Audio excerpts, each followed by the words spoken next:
I am literally turning my phone off when this comes out. You are doing my amazing. mates are gonna rinse me.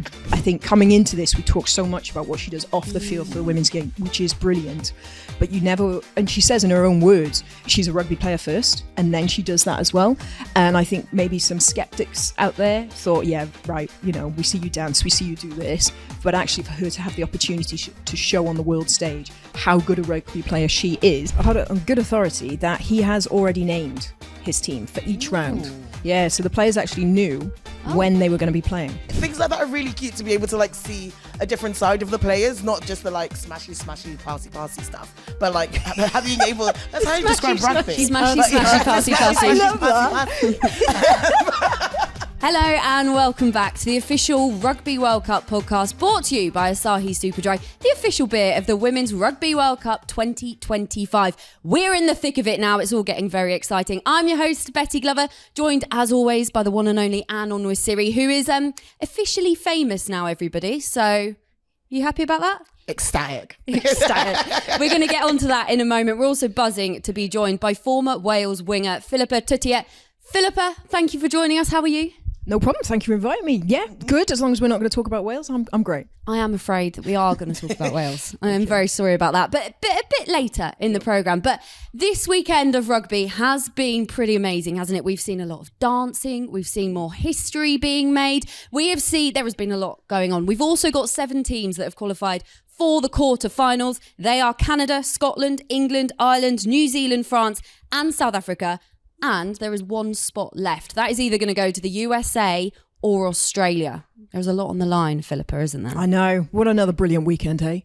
From audience views, the people in the stadium, the atmosphere around the stadium. It's so good. And the rugby. Oh my gosh. And games we didn't really think, maybe like the South Africa-Italy game. Yeah. Wow.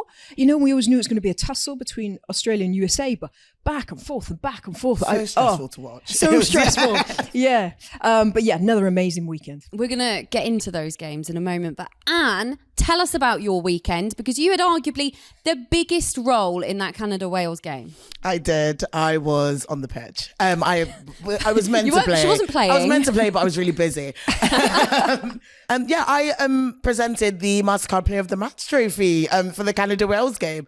So it went to Sophie Degood of Canada, and I normally play it quite cool, but I absolutely lost it when I met her. Like, she was just so tall and so kind, and she asked me what my name was, and I was just giggling like a moron, and it was just quite embarrassing. So Sophie, if you are watching, I can talk, and I do have things to say. But it was actually just absolutely amazing, like the atmosphere of the pitch and like being there as well. It's the first weekend that I've actually gone down to the Rugby World Cup. I didn't go last week, and like the atmosphere and the vibes was just phenomenal, and like it feels like a massive show. And like the kickoff, you've got like the flames and everything, and like there's loads of music. Whenever anyone scores a try, there's music, and it's got a real like fun party vibe. But the game itself was phenomenal for Canada.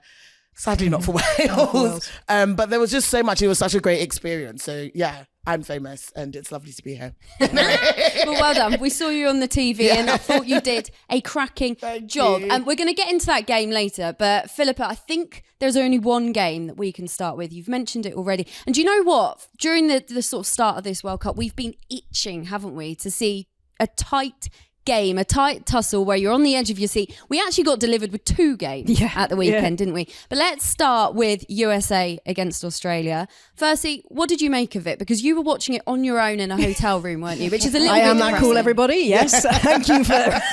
No, I was out with loads of people. What are you on about? Yeah, I was watching it on my own. I was dying to talk to someone about it. Brilliant game. Brilliant game. And it was so good to see 2 different styles of rugby being played as well, and really not to know who was going to be the winner. They both had their strengths, they both had their weaknesses, they both scored some amazing tries.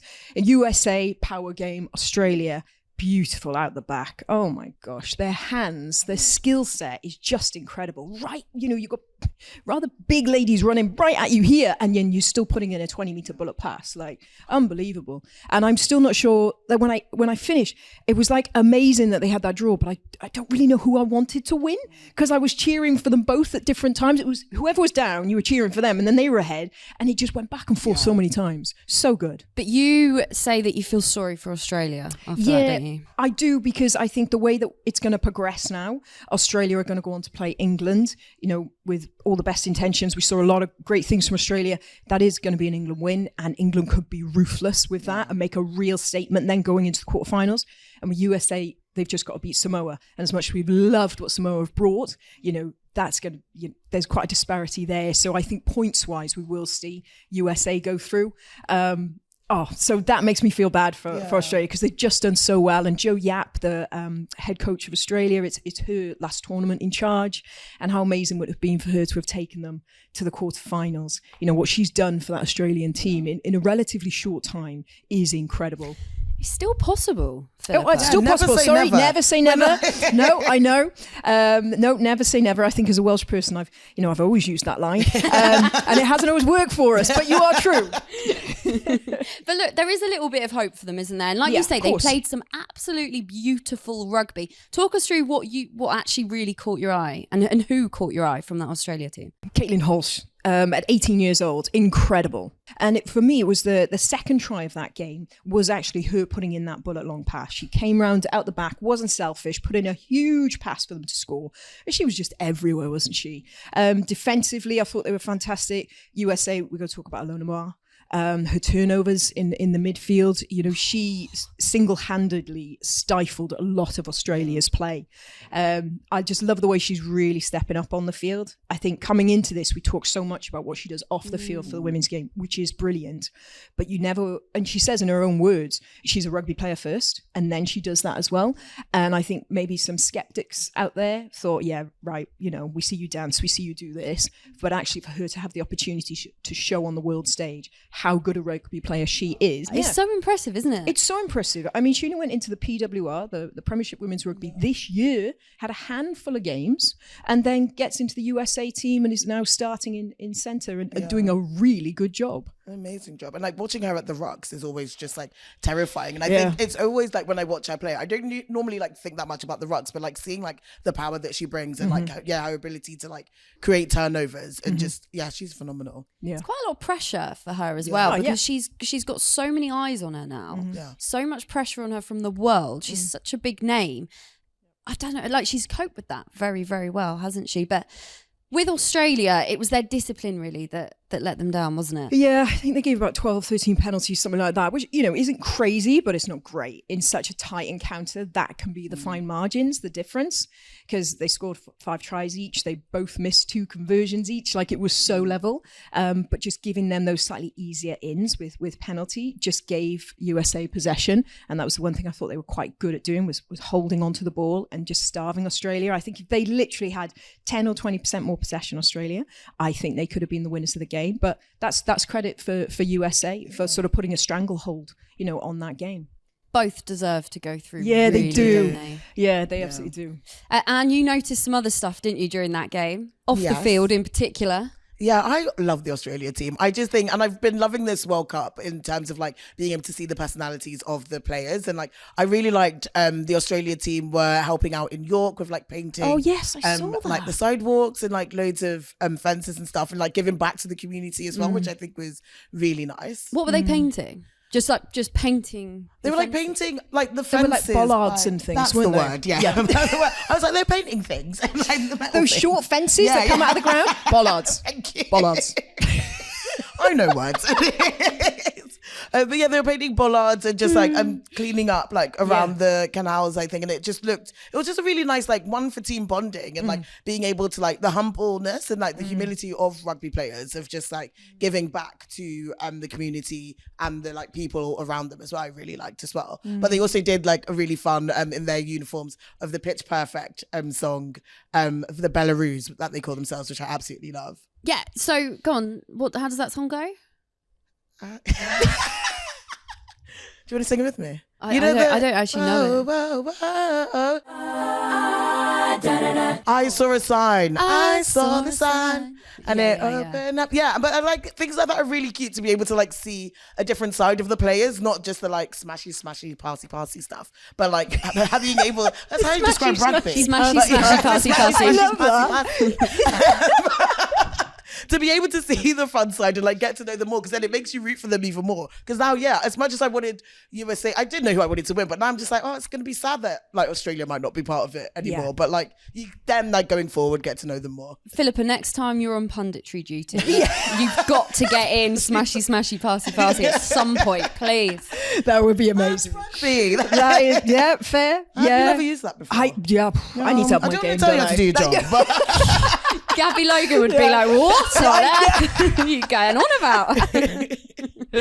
But look, all the pressure is on Australia because they're going to go into that game against England, aren't they? And they're going to know what they've got to do. Yeah. What's it like in that position? What's it like, the pressure as a player, knowing that you have a chance, but it's going to be tough? You know what? When you're coming up against number one team in the world, yes, you will have those earlier discussions maybe about points and certain times where, sometimes teams might say early doors, we're not actually going to go for conversions. That's an extreme, but they just need to get back and score tries. So sometimes you have to have that in the back of your mind. But actually, when you're coming up against a team so strong, it doesn't really matter. The simple conversation will be play as hard as you can, score as many as you can. That's it, full stop, because you don't also want to overcomplicate. They're going to be coming up against some of the best rugby players in the world. They just need to focus on the basics. You tackle, you run, you carry, you passy, and it sounds like a cliche, but they'll be saying that whole, if you do all those things right, then we can think about, the points on the boards. But I think it will be keep it simple because the pressure will be on them, so you don't want to overload them. Can Australia do it? Anyone could do it, yeah. They've got it in them. It would be the forwards. The forward pack for England are just incredible. And yeah, that's where they'll strangle them. If they can somehow prize that ball away and put it between their backs, I think the Australian back line can mix it with anyone. Yeah. But it's whether they're able to get it out there enough to be able to trouble England. Obviously, Philippa, in the future, we're going to have Australia hosting the next 2 Rugby World Cups and then the USA after that. Do you think that's going to give Australia a little bit more sort of, motivation to do well in this World Cup? Yeah, both teams are going to be wanting to show, they both want more money, basically. They both want more resources, and the better you do, but then equally, there could be that argument, if they don't quite make it, then they can turn around to their unions and go, look, we were so close to that quarterfinal. If you can invest in us, if we can have this, this, and this, maybe we could go beyond. So there's always that kind of devil's advocate argument. I always find it with Canada, so many of them are amateur. And yet they're second in the world. So it must be really difficult to go to uni and go, look, I know we're really, really good, but can we have some more money? Do you know what I mean? Because you've just got to go from the argument, how much better could they be? So, there's pros and cons for both sides, but I think the fact that they've both just shown a really good showing of themselves, I hope will spike the interest. And like I say, with the interest comes the questions, well, why aren't they this? Why aren't they that? And hopefully both, I think, deserve and should get some more funding and support. And then the USA play Samoa, Anne. Yeah. They're going to need to score as many as they possibly can. Get those points on the board. And I think so. Like, USA are really strong, especially their forwards, and they are like a more strong physical team. Like, as you said, like against Australia was forwards versus backs. And I think Samoa, you have to give them credit where it's due of like, they're from a very different like style of rugby and like may not have as much experience playing at this level as the other teams. But I think, again, they're like quite a forward heavy, strong team. I think it'll be a good game. And I also really hope that Samoa can get a couple more points on the board and like actually prove why they deserve to be there, because they do deserve to be here. And it's going to be, again, another fun game of rugby. We'll talk about Samoa in a little bit more detail and their match against England in a moment. But we've got to talk about South Africa, haven't they? Because they beat Italy. It was incredibly close, 29-24.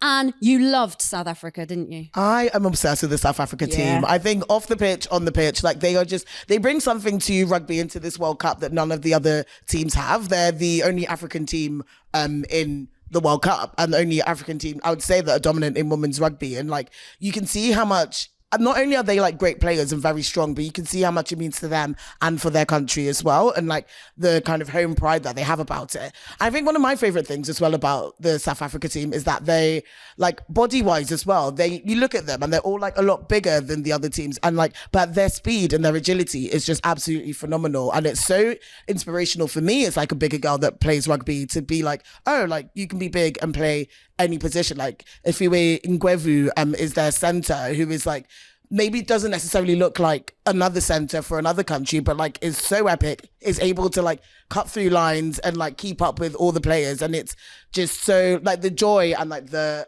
fun that they're able to bring, as well as the skill, is so good. And I feel really proud of them. Yeah. I'm not even South African, I'm just so proud of them. And then I said that I would dye my hair blonde if they got to the quarterfinals. Ooh. And I'm going to dye my hair blonde. I'm so Nice. excited. Yeah. I was expecting to see it today, to be honest. Yeah. So next week. Yeah, they didn't give me enough time between recording, but next week, blonde hair, bit Wow. of lippy on, and I've got a game on Friday, so I might play with lipstick, like Alona, and blonde hair, like South Africa. That's my favourite team. I love that. I'm going to hold you to that. I can't wait to see That the is a pictures. commitment. It's a commitment. And semi-finals will be a tattoo then. Tattoo Yeah. of, Oh. of you. You heard it here. That's quite a big statement to say. We will hold you to that as well. South Africa, please make it to the semi-finals. Please Spice do, things but- up. Yeah, Anne's like, oh my God. But Philippa, how impressed have you been with South Africa, and how much they've improved in such a short space of time? Yeah, absolutely. Well, you know what? We've seen them in and around with the sevens, which I think was a great starting point for them, because if you go through the South African history, it's been really tricky, really tricky. I actually played in their first ever Test match back in 2000. And even then, they were strong players and real ball players, and they were all loved their rugby. You know, it's a nation of rugby. And then, bless them, we've seen them really supported, and we've seen them really poorly supported. You know, they qualified for the Olympics in Rio and they were pulled out because they couldn't fund them to go. But we can see now that I really think I want to go back to Lynn Cantwell, the Irish centre. She went out there as director of performance, and she got a lot of things in place that has led now to where South Africa are, with the right amount of support, the professional franchise that they've got so they can play top quality domestic rugby, and they're playing some really good sevens rugby as well. You bring all that together with a load of heart and a load of spirit, and now we've got the South Africa that we see. So it's been a long journey for them, but I think echoing what you were saying with those bigger players, and the number 8, Healy, picking up from the base of the scrum and sprinting off, or picking up from the ruck and sprinting off. Seeing a good bit of fitness, because before, when we've maybe seen them, they've looked powerful and they have a good first 20, but then they kind of die off. That maybe professionalism, that fitness wasn't quite there, but it really is. And they've also got that strength and depth now as well. They made 6 changes from round 1 to round 2. Previous World Cups, they would not have been able to do that. You know, so they've got that depth there as well. And I'm really pleased for them that they've gone through to the quarters. I think they thoroughly deserve it. Yeah. Do you think they've got a lot of potential? So Oh maybe, my gosh, so much. You know, they're through to the quarters. We'll see what they do in the quarterfinal. But then, you know, the next World Cup, are you expecting to see even bigger things from South Africa? Yeah, oh, absolutely. If they've got the right things in place, which usually starts with the domestic game and then the professionalism and the elite pathway and the support, which I understand they do.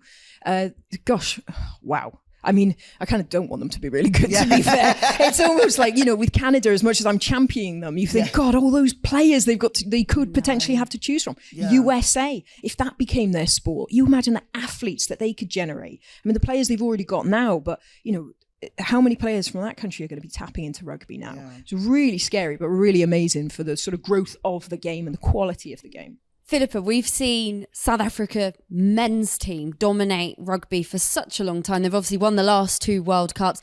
Do you see the women's side doing the same thing, going down that same path?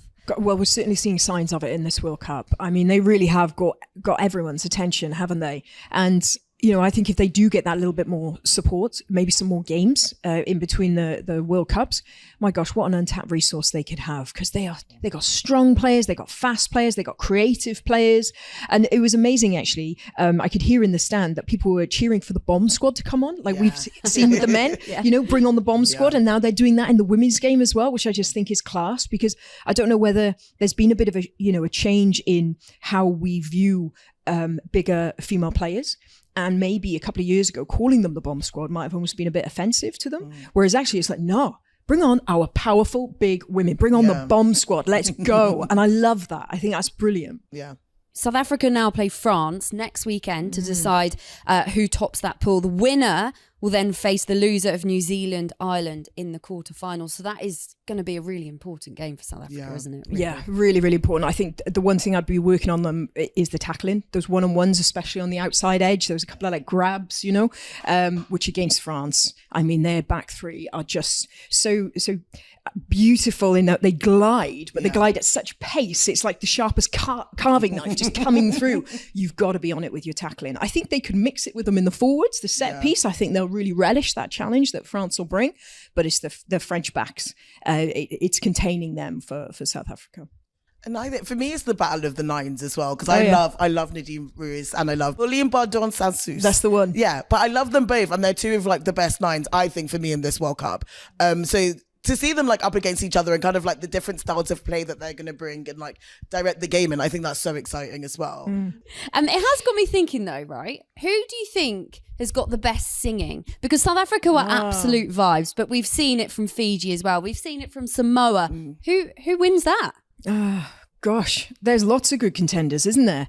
And then the dancing as well. The dancing. I mean, Canada pre-game were doing just the best dancing, mixing. Hugo Monnier was trying to keep up with them. He was well out of it. The dancing, the singing, it's brilliant that we're embracing all of it, and we're getting the chance to see it all as well, you know? Again, I like the embracing of like personalities and like bringing of cultures. And we're going to talk about them soon, but like the England-Samoa game and like at the end, how everyone was able to celebrate and like dancing with the Samoa team. I think that's just so beautiful. And it's just nice to bring it all together, like have a dominant appearance like on the pitch, but also like taking it off the pitch as well. And like, more personalities, and I love it. It is brilliant, isn't it? It is really, really nice to see people enjoy their sport as well. Yes. Yeah. The The competition is next level, but the enjoyment is there too. We're going to move on to the hotly anticipated pub quiz any moment, but we've got to talk about England, Samoa. Yeah. In particular, Samoa and scoring those 3 points, which was just incredible to watch. Anne, how did it make you feel watching that? It got me so emotional. I was crying. I know their coach was crying, but I was also crying because it's their first points like in the tournament. Harmony Vartel, like the bravery it must have taken for her to do that, like knowing the pressure and knowing, yes, the score line isn't where you want it to be, but like how much those points and that kick means to the game, the team, and the nation as well, and being able to represent everyone, because they're like so far away from home, literally on the other side of the world, and like facing England, who are dominating absolutely everyone, the top team in the world.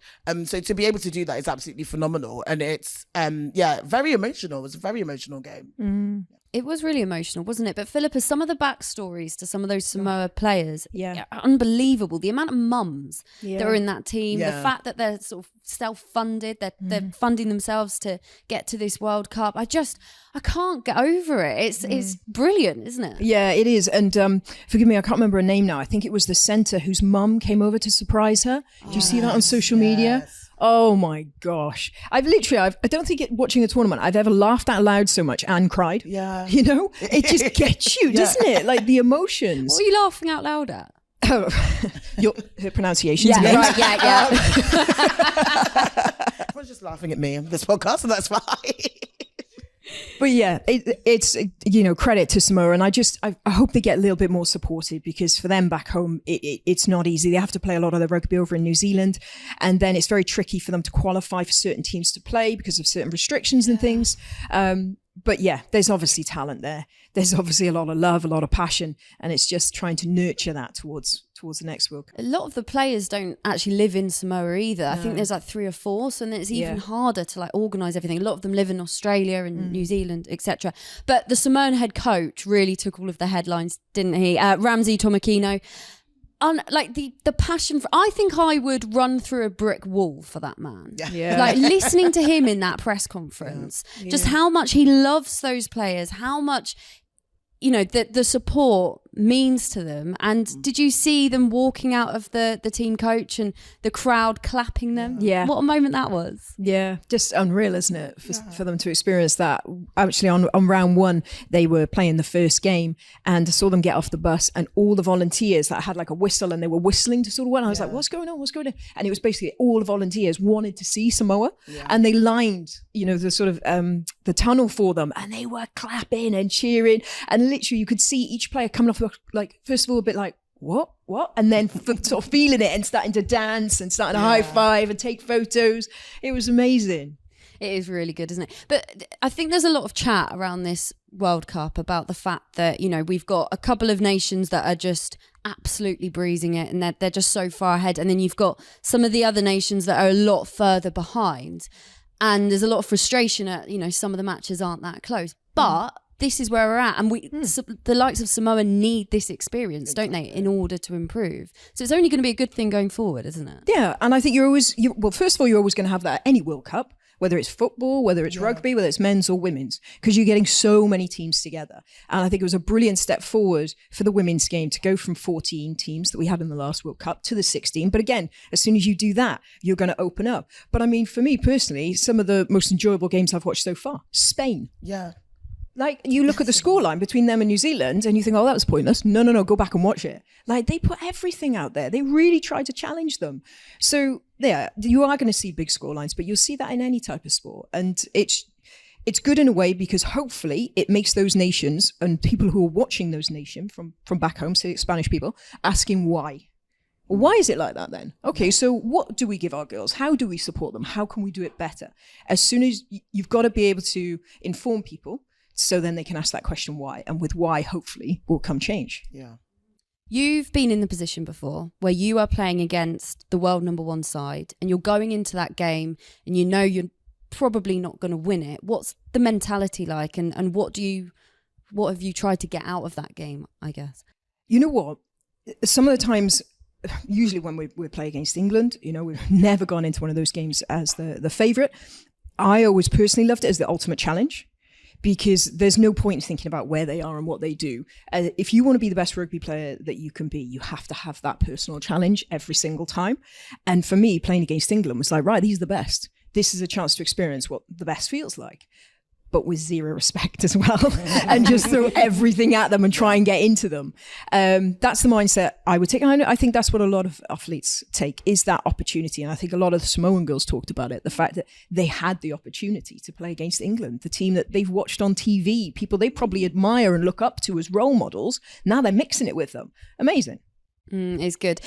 Did you learn anything from England, Anne? Is there anything that did you watch that game and go, I learned that Zoe Oldcroft and Amy Cocaine are good at drumming. I love that they were in the crowd, just like supporting as well. And, like, we watch the games very differently. But this is why we've got the party splashy. This is why we got the two of you. We need both. You're the yin and the yang.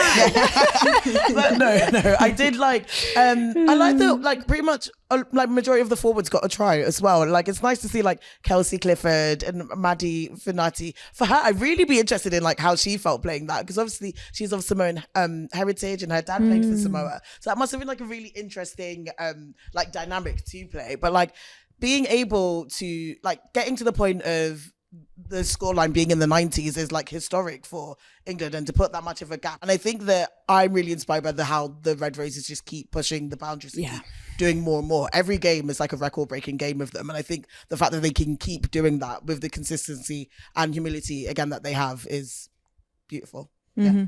John Mitchell made quite a few changes for that game, didn't he, Philippa? Do you think any of those changes can make have made a statement to get in that starting lineup against Australia? Well, interestingly, I've heard it on good authority that he has already named his team for each round. Yeah, so the players actually knew when they were going to be playing. Yeah, so it's a different type of, I guess, Just coaching in the group strategy. stages. Just in the group stages, Right. yeah. So the players, he's come from the angle of, which I kind of get, he wants his players training with confidence. And I've been in that World Cup, and Monday training is you're so keen to prove a point, which sometimes you can force things because you're so desperate to get selected for the next game. So he's gone from the format. I think he can trust his players that they will leave everything out there, every training time. They don't need that element of, am I playing this weekend? So he wants to give them confidence and allow them to relax. So they actually have known who is playing in what game for the first 3. But we don't know who's playing that quarters. And when you've got so many good players, it's so difficult to try and choose. Now, I think Helena Rowland really stood up in at fly half. Not only is she just a fantastic cover for the whole field, she can play 10, 12, 13, 15. You could probably put her in at hooker and she'd do you a job. Like, she's that skillful and that talented. But it was also the fact that she played so well when we haven't seen her for ages, because bless her, she has had a lot of injuries over the past couple of years. You know, she last played fly half. It was the beginning of the Six Nations and she didn't really go particularly well. But again, she'd been out from injury. So to see her come back in and control that team so well and get that backline firing as well as she did and kicking all the points, did have her in my dream team. Very happy about that. I just thought was brilliant. And now, is it enough to push out Zoe? I'm not sure. And obviously we haven't seen Holly Aitchison because she's been injured, but she's got to feature somewhere. So really, you know, there's a good bit of competition, but I think even if she doesn't get the 10, she's got to be on the bench because she can just cover so many places. And then with the wingers, you know, England have got an embarrassment of riches. And as much as Jess Breach was, you know, ridiculous amount of tries, I was actually really impressed with Claudia MacDonald. I thought she worked really hard. The amount of times that she works off the ball, and if you look at some of their tries, you just think it's like, oh, pass, and Jess Breach is in space and she scores. Simple. But if you watch it back and try and look behind the ball, you will often see Claudia MacDonald offering a line somewhere, which is why there's often space on the outside, because one of those defenders hasn't moved because they've seen Claudia MacDonald and thought, oh, no, I can't go. She's there. Oh, now they've passed out wide. So it's not always that simple of just running on the outside edge. As a winger, you've got to work. And sometimes your job is to fix and shorten that defensive line to be able to get that ball out wide. And I thought she did that on multiple occasions really well. Oh. I generally never knew there was so much thought into what the backstory. That's actually blown my mind, because I'm like, yeah, that makes so much sense. Yeah. And I'm like, what? Well, not all of them do it, but if they do, Yeah. that's what makes them the really, really good ones, is the ones that work off the ball. So it's not always your best winger might not be the one who's scoring all the tries. Yeah. It's the ones that are helping to create all those opportunities. Loving the insight. Thank you, Philippa. That's okay. You're very good at analysis, but I'm wondering whether you're good at pub quizzes. Oh, here we go. Okay. You sound like Anne. No words. It is time for our Asahi Super Dry pub quiz. Philippa, it is me against you this time. Oh, okay. I'll give you a quick recap of the rules. 5 questions and a bonus point opinion-based one at the end. The winner of the bonus point question will be chosen by the fans and revealed in next week's episode. But before we start, I will reveal the winner of last week's bonus point question, which was you, Anne, against New Zealand's Kendra Coxidge. Drum roll, please. You both picked a food to represent a nation. And this is probably no surprise to anybody that listened to last week's episode. But Kendra won that one, and it was probably very obvious because her Pavlova reference was absolutely brilliant. So there we go. Pie and mash, and I don't think I got anywhere. I don't think I got any votes, did I? Right, Philippa, me against you. Okay. Let's get our shirts on. So Philippa, your team Asahi Super Dry. Yep. And Betty, your team Asahi Super Dry 0. Are we ready? Ready. I think so. You both look so nervous. So question 1. Name 2 countries that have the same 3 colours in their flag. Sorry, say that again. Name 2 countries that have the same 3 colours in their flag. Oh, this is awkward. You know what? My son's really good at flags. Yeah, I'm awful at flags. You know, some people can just do flags. They can I just can't. do flags. One of the colours is green. Oh no, that's thrown me because I was going down a completely different road. I was actually. So. I was going down a blue, white, and a red road. South Africa and Australia? No. Oh, God, no. Think carefully. England and Japan. No, you can't know. Think carefully about where you come from. Did I just say the right answer though? No, you didn't. Oh. Wales. Yeah. And Fiji. No. No. No, I think you should lose a point for that. I had a panic. Okay, I've got it now. Go on, steal it then. Italy. Yeah, of Wales and course. Italy. Yeah. Oh my God. But You can have a point each for that. So, question 2. Which team has an English head coach? Oh, Betty, and she's broken the buzzer. Yeah. Joe Yap. Yay! Well done. I only know that because you said it earlier. Yeah. Question Reminded 3. How many capital cities does South Africa have?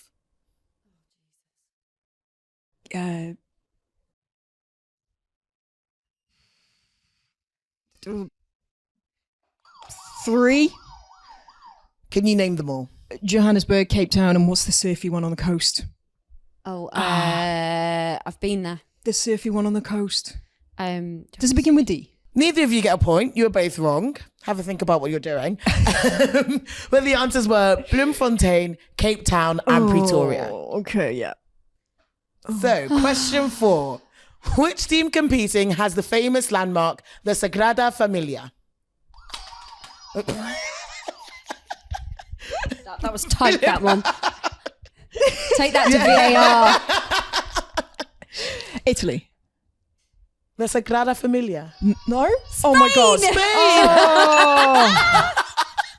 Oh. Philippa. Oh my Oh God. my God, I'm having a mare. This- It totally is. yeah. It's in Barcelona. Yeah. Oh, the most I had- beautiful cathedral. Yeah. Yeah. I've Oh, had quite a wow. good Spanish accent as well. Oh, My pronunciation. God.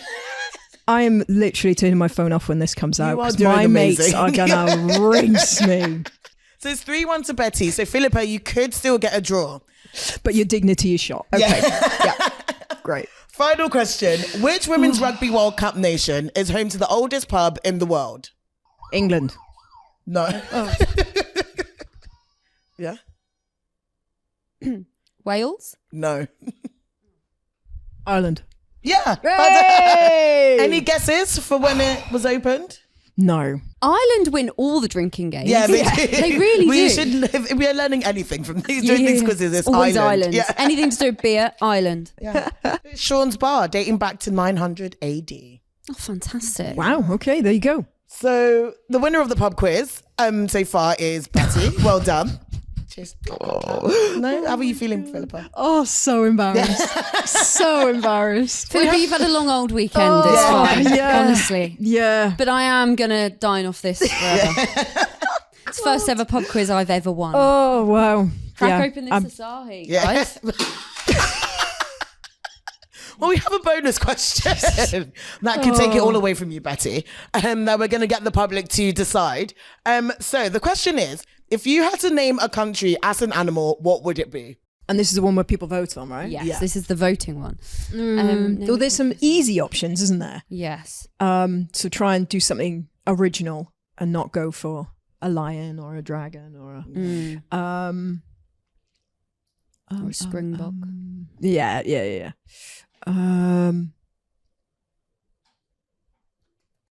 Okay, I'm going to go for South Africa. And based on how we've been so impressed with the whole court game, I'm going to go the rhino, which many people realize is the most deadly animal out there and is also ridiculously fast, ridiculously strong, but just quietly goes about its business. But if you meet one, you run. Oh, That's I like what South it. Africa Great is. answer, yeah. That's a great answer. So I'm going to go with Canada, and I'm going to say snake. Because Ooh. Interesting. is it? No, I'm going to go snake because I just think they Canada were known as sort of like the dark horses coming into this tournament, but they're not, are they? They can't live under that tag anymore because they are just so good. Number 2 in the world, and they're just snaky, slithering through, slippery. So the winner of the bonus question will be announced next week. Good luck. No bad blood I think here, you've won that clearly. one, Philippa, okay? Anne, thank you very much. Enjoyed that pub quiz. Yeah. Or hated it. Yeah, I really enjoyed that. God.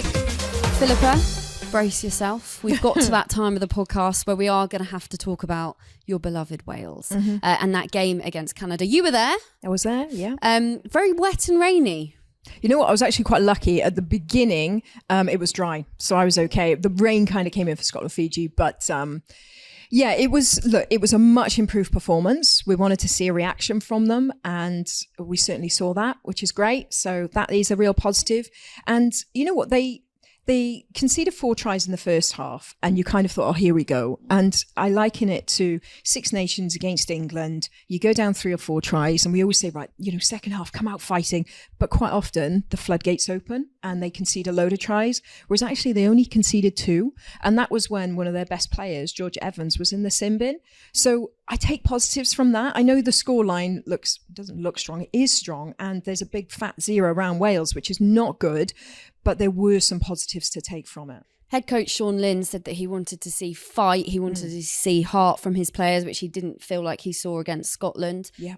I think they showed that, didn't I they? think they absolutely did. And the fact that they made 6 changes and brought in a lot of youngsters, that front row, the oldest player was 22.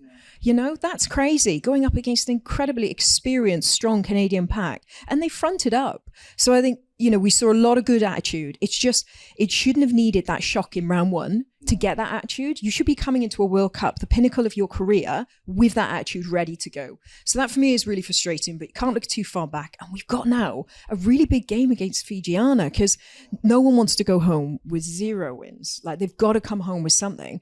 But Fijiana were really good. It was so good. Yeah.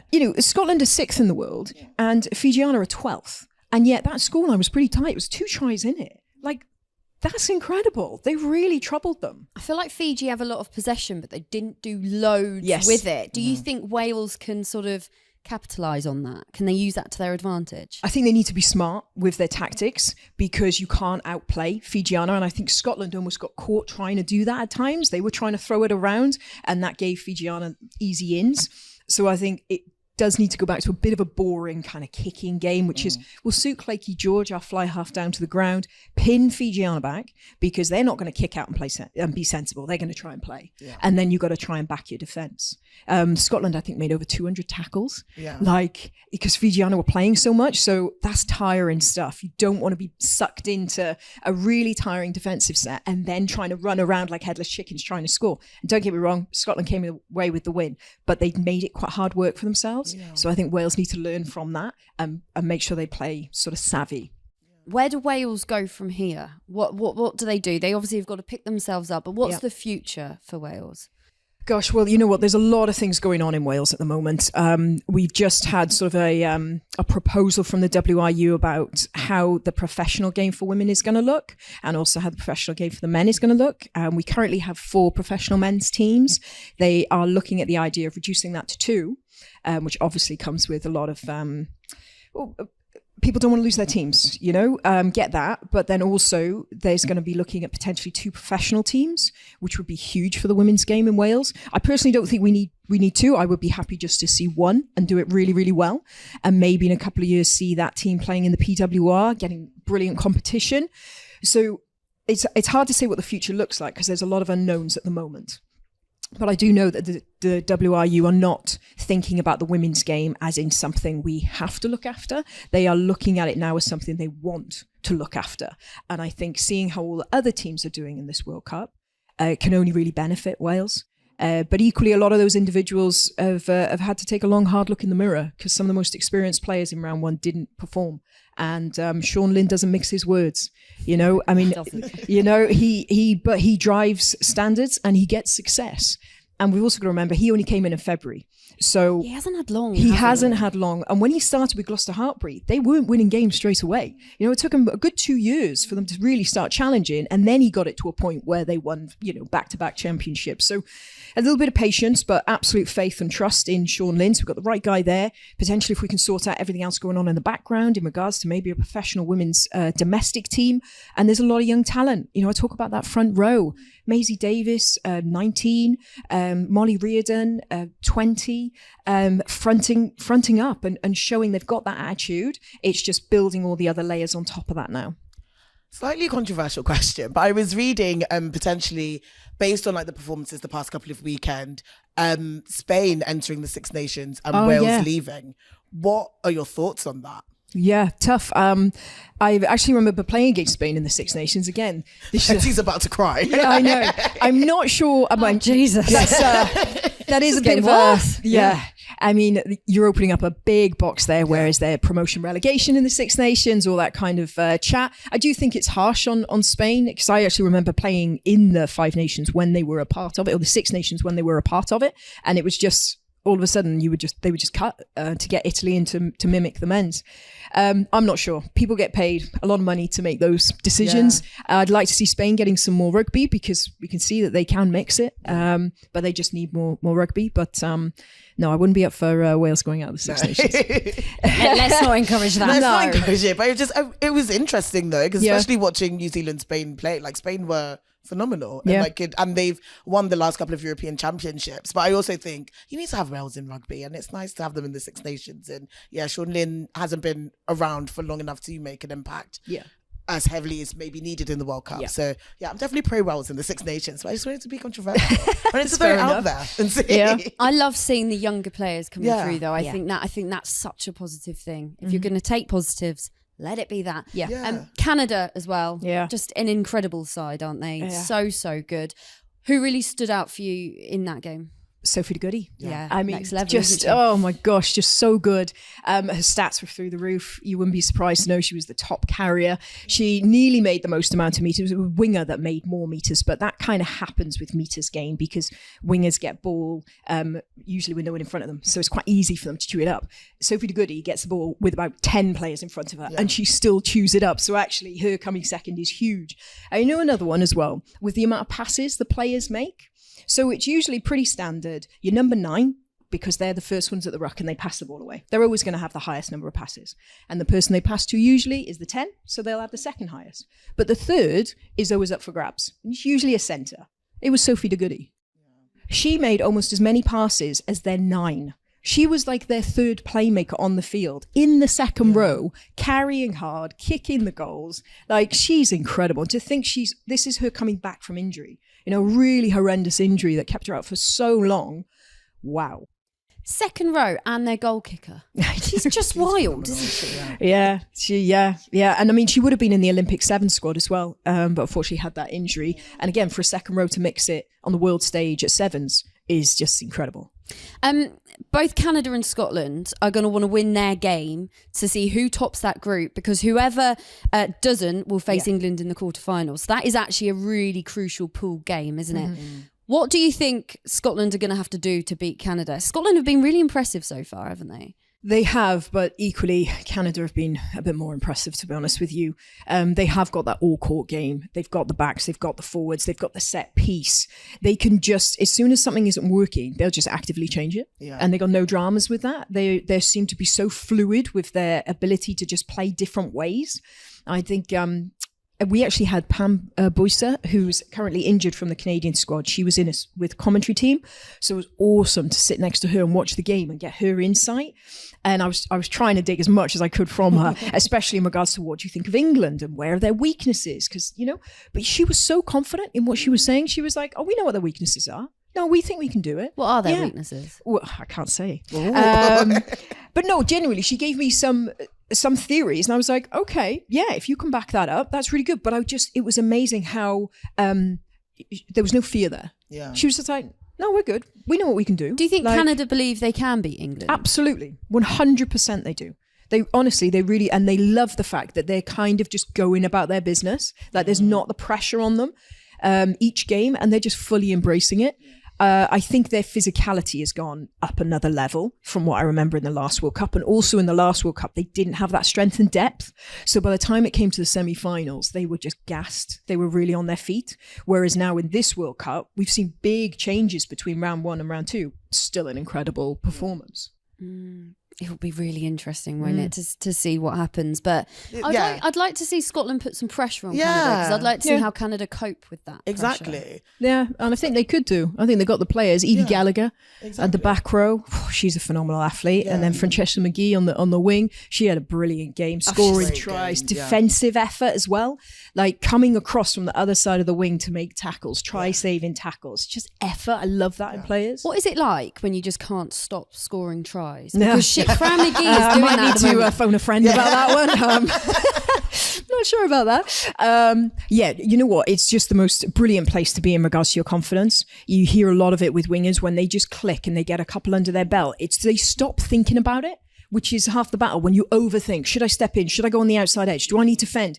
The best players look like they're just playing in the park. Georgia Miller, running around. Shall I go here? Shall I go there? Oh, I'm under the try line. I'll put the ball down. I've scored a try, you know? And Jasmine Joyce, I got the pleasure of playing alongside her for many years. And she would openly say that when she got the ball, it was score a try. That's all she thought about. Literally, I'm going to the space, I'm running, that's it. Like, you need to empty your mind. But Francesca McGee's definitely in that. Yeah, little ballet dancer, those little feet, quick feet. Love it. Philippa, thank you so much for joining us Pleasure. on the podcast. You've been absolutely brilliant. Predictions? Who do you think is going to win the whole tournament? I'm going to root for Canada. Oh. How amazing would that be? I'm going to root for Canada. And if they do it, they've done it the very hard way. So that would be amazing. Lovely prediction, Philippa. Anne, what do you want to see more of this weekend? I want to see more stars coming to the game and like people from other sports supporting rugby. It was really nice to see like Chloe Kelly coming down, supporting the girls. Got to go into the changing rooms and hang out with them for a bit, which is really nice. And I want to see more of the teams, like watching the other teams play as well. We saw the Red Roses going to watch the Island game. Obviously, we've got Cleaner Maloney McDonald and her wife went to go and support, which is really lovely, and like bringing all the other girls down and just like girls supporting girls. It's nice. That is really nice, actually, to see the Red Roses go and watch the Island game. Some of them. Yeah, it's just something you would never see in the men's game, would you? Never. The fact that because they play a lot of the Premiership rugby, you've got players from Scotland, from Wales, from Ireland, they all mix it in their clubs. So as much as obviously when you're playing against one another, nation for nation, it's, cutthroat and brutal.